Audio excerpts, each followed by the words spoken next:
सूरह ज़म्र रुकु नंबर 2 चयो त ए मुंहिंजा मोमिन बानहो पंहिंजे पालणहार खां ॾुजो जिन हिन दुनिया में चङाई कई तिन लाइ आख़िरत में चङाई आहे ऐं अल्लाह जो मुल्क वेकिरो आहे रुगो साबिरनि खे संदन बदिलो अणखुट ॾिबो। ऐं पैगंबर खेनि चयो त बेशक मूंखे हुकुम थियो आहे त अल्लाह लाइ पंहिंजी इबादत ख़ालिस करे रुगो उन जी इबादत करियां ऐं मूंखे हुकुम थियो आहे त सभ खां पहिरियों हुकुम मञींदड़ आउं आहियां। चयो त जेकॾहिं आउं पंहिंजे पालणहार जी नाफ़रमानी करियां त बेशक आउं वॾे ॾींहं जे अज़ाब खां ॾुजां थो। चयो त पंहिंजी इबादत अल्लाह लाइ ख़ालिस करे फ़क़ति उन जी इबादत करियां थो।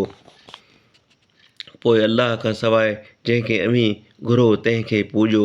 खेनि चयो त बेशक छीए वारा उहे आहिनि जिन गुमराह थियण सबबा पाण खे ऐं पंहिंजे घर वारनि खे क़यामत जे ॾींहुं छीए में विधो। ख़बरदार उहो ई पधिरो छीयो आहे संदसि मथां बाहि जूं छटिरियूं ऐं संदन हेठां बि अहिड़ो विछाणू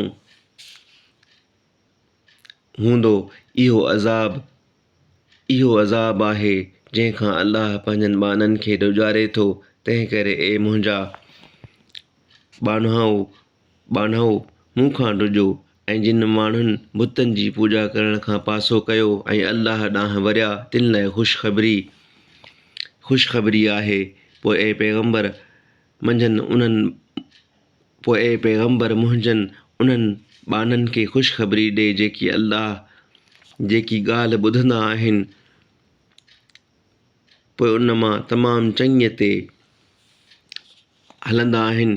इहे उहे आहिनि जिन खे अल्लाह हिदायत कई आहे ऐं इहे ई ध्यान वारा आहिनि। भला जंहिं ते अज़ाब जो हुकुम साबित थियो सो बची सघंदो छा? तूं बाहि में पियल खे छॾाए सघंदे छा?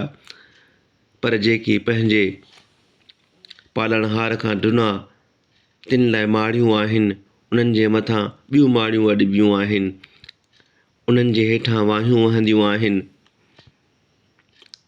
अल्लाह इहो अंजाम कयो आहे। अल्लाह अंजाम न